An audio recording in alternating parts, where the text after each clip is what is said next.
मैं आपको बताता चलूं कि अगला बजट ऐसा लगेगा जैसे सरकार ने हमारी जेब को शॉपिंग बैग समझ लिया हो। जितना भरो उतना कम है। और अब की बार कैंची नहीं, पूरे हेयर सैलून वाली कतरन मशीन चलने वाली है। हम और आप अब आम लोग नहीं रहेंगे।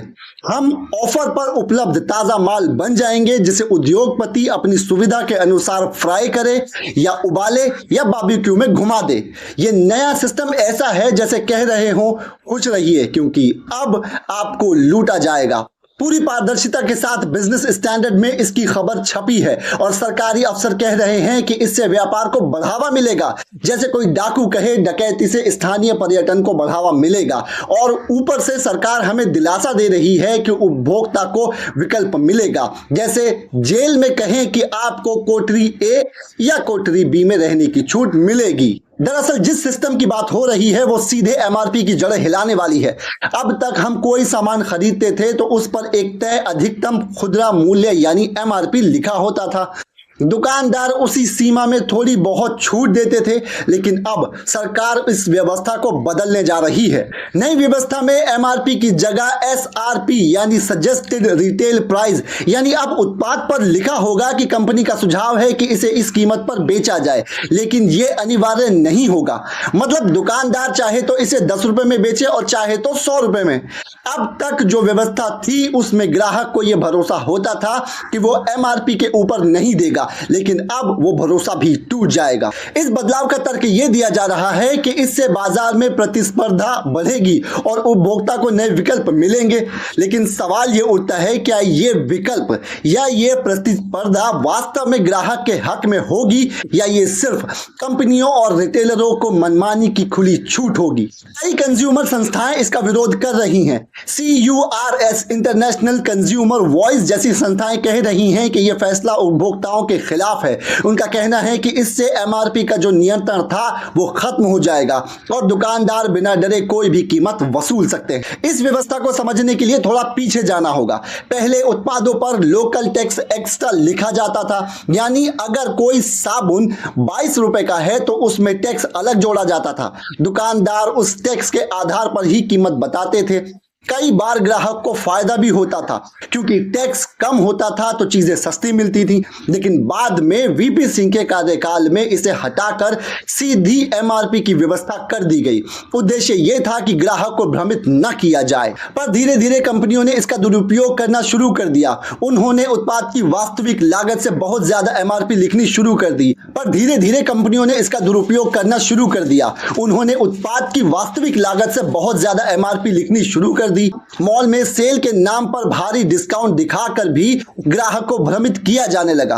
असल में उत्पाद पहले से ही महंगे लिखे होते थे। इसका एक उदाहरण पानी की बोतल है। वही बोतल जो बाहर 10 की मिलती है, किसी रेस्टोरेंट या होटल में 100 रुपए की दी जाती है और वो एमआरपी पर ही दी जाती है। ग्राहक के पास कोई विकल्प नहीं होता, क्योंकि वह कानूनन एमआरपी से ऊपर नहीं बेच सकता। यही उसकी सीमा है। लेकिन अब यह सीमा भी हटाई जा रही है। इस बदलाव से सरकार को भी फायदा है। जितना ज्यादा कोई प्रोडक्ट बेचेगा उतना ज्यादा टैक्स मिलेगा। जीएसटी का पूरा ढांचा मुनाफे पर आधारित है। जितना ज्यादा मार्जिन उतना ज्यादा सरकार को टैक्स। इसलिए सरकार को इस नई छूट से कोई दिक्कत नहीं है। सरकार चाहती है कि दुकानदार ज्यादा से ज्यादा कीमत पर सामान बेचे ताकि टैक्स कलेक्शन बढ़े, लेकिन इसका खामियाजा आम उपभोक्ता को भुगतना होगा, खासकर उन इलाकों में जहां उपभोक्ता के पास विकल्प कम है, जैसे गांव, कस्बे या छोटे शहर। बात सिर्फ कीमतों की नहीं है, बात उस व्यवस्था की है जो एक लंबे समय से उपभोक्ता को एक तय संरक्षण देती थी। अब वो संरक्षण खत्म हो रहा है और ऐसा एक ऐसे समय में हो रहा है जब सरकार का आर्थिक एजेंडा खुद डगमगा गया है। डिजिटल भुगतान से लेकर यूपीआई तक जिन योजनाओं से सरकार को उम्मीद थी कि कैशलेस इकोनॉमी बनेगी और टैक्स कलेक्शन बढ़ेगा, अब वो उम्मीदें टूटती हुई दिखाई दे रही हैं। इसलिए अब सरकार को टैक्स वसूलने के नए तरीके चाहिए। एसआरपी भी उसी रणनीति का हिस्सा है। उपभोक्ता से ज्यादा वसूलो, टैक्स बढ़ाओ और घाटा छुपाओ। लेकिन इस पूरी प्रक्रिया में जो मारा जाएगा वो है आम आदमी, जिसकी जेब पहले ही महंगाई की मार से हल्की हो चुकी है। अब आपके पास सिर्फ एक विकल्प बचेगा, या तो आप वो कीमत दीजिए जो दुकानदार मांगे या फिर नहीं खरीदिए। आप शिकायत नहीं कर सकते क्योंकि अब कोई सीमा तय नहीं होगी। सजेस्टेड प्राइस को अनदेखा करना दुकानदार का अधिकार होगा। और सबसे खतरनाक बात यह है कि सरकार इसे विकास कहकर पेश कर रही है। यह वही विकास है जिसमें सुविधा से ज्यादा भ्रम है और विकल्प के नाम पर खुला शोषण है। आप पानी की बोतल खरीदने जाते हैं तो उस पर साफ साफ लिखा होता है 10 रुपए, लेकिन दुकानदार कहता है सर ध्यान से देखिए ये MRP नहीं SRP है। सजेस्टेड रिटेल प्राइस मतलब ये एक ऐसा प्रेम पूर्वक दिया गया सुझाव है, आदेश नहीं है। अब देखिए ये बोतल हिमालय से आई है, उसमें बर्फीली ठंडी हवाओं की खुशबू है, ट्रांसपोर्ट लगा है, फिर मैंने इसे फ्रिज में रखा है, बिजली जली है, बर्फ पिघली, मेरा पसीना निकला, तो सर ये बोतल अपने आप 80 रुपए की हो जाएगी। और अगर आप बोलो कि भाई ये तो लूट है, तो वो जवाब देगा सर सरकार ने छूट दी है लूट की, मैं तो सिर्फ उनका वफादार नागरिक हूं। कंज्यूमर कोर्ट में शिकायत करोगे तो जवाब आएगा हम क्या करें, ये तो सिर्फ एक सुझाव था, आपने मान लिया तो आपकी मर्जी। SRP यानी सजेस्टेड रिटेल प्राइस ये व्यवस्था सरकार इसलिए ला रही है क्योंकि अब अधिकृत रूप से कंपनियों और व्यापारियों को ये आजादी दी जा रही है कि वो किसी भी सामान की कीमत मनमानी रूप से तय कर सकते हैं। MRP जो अब तक अधिकतम खुदरा मूल्य करता था उसकी जगह SRP ले लेगा, जो सिर्फ एक सुझाव होगा ना कि कोई कानूनी सीमा। इसका मतलब यह होगा कि अगर किसी वस्तु पर 20 रुपए की SRP लिखी है तो उसे 100 रुपए में भी बेचा जा सकता है और ग्राहक कुछ नहीं कर सकता, क्योंकि अब यह वैधानिक सीमा नहीं है। अब तक MRP पर बिकने वाला सामान दुकानदार ज्यादा में नहीं बेच सकता था, लेकिन SRP लागू होने के बाद वह आपसे आपकी शक्ल देखकर दाम तय कर सकता है। इसका सबसे बड़ा खतरा यह है कि कंपनियां अब अपनी मर्जी से SRP तय करेंगी और अगर किसी एक प्रोडक्ट को 2 या 3 कंपनियां ही बना रही हैं तो वो सिंडिकेट बनाकर आपस में दाम बढ़ाने पर सहमति कर लेंगी। मोबाइल इंडस्ट्री में यह पहले से ही हो रहा है, एक कंपनी दाम बढ़ाएगी तो बाकी भी उसी कीमत पर प्रोडक्ट लॉन्च करेगी। अब ये लूट का नया मॉडल सरकार के संरक्षण में आने जा रहा है। इसका फायदा होगा बड़े कॉर्पोरेट हाउसेस को, जैसे अंबानी, अडानी, टाटा, बिरला, हिंदुस्तान लीवर वगैरह। अब इन कंपनियों को कीमत तय करने की पूरी छूट मिल जाएगी। किसी वस्तु की लागत कितनी है उस पर कोई नियंत्रण नहीं रहेगा। आप कुछ नहीं कर सकते, चाहे वो वस्तु 5 गुना कीमत पर क्यों ना बेची जा रही हो। आपके आसपास के दुकानदार भी इस व्यवस्था का लाभ उठाएंगे। पहले जब MRP तय होता था तो दुकानदार छूट देने की बात करता था, 10%, 20%, लेकिन अब अगर वही चीज 100 रुपए में बेचे तो आप कुछ नहीं कर सकेंगे। Pragati Maidan, airport, railway station, इन जगहों पर MRP की कोई परवाह नहीं की जाती। वहां पहले से ही चीजें इन्फ्लेटेड MRP पर बिकती है। एयरपोर्ट पर जो बिस्लेरी 20 का होता है वो 80 में मिलता है। अब वैसे ही व्यवस्था पूरे देश में लागू हो जाएगी। SRP के जरिए लूट को पूरी तरह से इंस्टीट्यूशनल किया जा रहा है। सरकार के पास आर्थिक विकल्प कम बचे हैं, इसलिए ये नई योजनाएं सामने लाई जा रही हैं। कारण साफ है, सरकार को पैसे की सख्त जरूरत है। कर्नाटक में फुटपाथ पर बेचने वालों से भी अब GST वसूली की कोशिश की गई है। इन लोगों को अब कहा जा रहा है कि आप भी टैक्स दीजिए क्योंकि आप कमाई कर रहे हैं। ये सरकार की उस मानसिकता को दर्शाता है जहां हर जगह से टैक्स खींचने की कोशिश हो रही है, चाहे गरीब हो या अमीर। ऐसा क्यों हो रहा है? क्योंकि सरकार का आर्थिक मॉडल फेल हो चुका है। सरकारों की फिजूल खर्ची, अनावश्यक योजनाएं, वोट बैंक पॉलिटिक्स ने देश को भारी वित्तीय संकट की ओर धकेल दिया है। सरकार की आय कम हो रही है जबकि खर्चे बेलगाम हैं। बड़ी बड़ी योजनाएं चलाई जाती हैं, लोन पर लोन लिया जाता है, विदेश में कर्ज लिया गया है, उसका ब्याज चुकाना पड़ रहा है। बड़े बड़े प्रोजेक्ट जैसे संसद भवन, इंडिया गेट के चारों तरफ बागवानी, इनमें करोड़ों खर्च किए जा रहे हैं। दिल्ली की सड़कों को जिस तरह से सजाया जा रहा है वो किसी आम घर के पूरे साल के खर्चे से भी ज्यादा महंगा है। फिर इन तमाम दिखावों और योजनाओं के बीच सरकार और राज्य सरकारें कर्ज में डूबती जा रही हैं। अगर केंद्र और राज्य दोनों का कर्ज मिला लिया जाए तो देश का कुल कर्ज GDP के लगभग 100% तक पहुंच गया है। और हालत यह है कि रेलवे स्टेशन और NHAI को भी अब और कर्ज लेने से मना कर दिया किया गया है क्योंकि फाइनेंशियल बर्डन बहुत ज्यादा बढ़ चुका है। 2017 में जब जीएसटी लागू किया गया था तब राज्यों से वादा किया गया था कि हर साल उनकी 14% कमाई की भरपाई की जाएगी ताकि वो इस प्रणाली को अपनाएं, लेकिन अब खुद केंद्र सरकार के पास पैसे नहीं है और वे उस वादे से भी पीछे हटने लगी है। इसलिए अब एसआरपी जैसे मॉडल लाए जा रहे हैं ताकि कंपनियों से ज्यादा टैक्स वसूला जा सके और कंपनियां उपभोक्ता से मनमानी कीमत वसूलें। आखिर में मार सिर्फ आम आदमी पर ही पड़नी है और लूट को नया नाम दिया जाएगा जिसका नाम होगा विकास। अब देखिए, यूपीआई पहले तो सरकार की शान थी, डिजिटल इंडिया का ताज, कैशलेस का राजा और आम आदमी का गूगल पे वाला गुलाब जामुन। लेकिन अब सरकार खुद कह रही है कि भाई ये ताज तो बहुत महंगा पड़ रहा है, इसका मेंटेनेंस चार्ज कौन देगा। बैंक कह रहे हैं हमारा यूपीआई है, हम रख रहे हैं, ठंडा तुम खाओ, गर्म का बिल हम दे। पेमेंट कॉर्पोरेशन ऑफ इंडिया बोल रहा है भाई इतना सब्सिडी देंगे तो हम भी पेटीएम बन जाएंगे।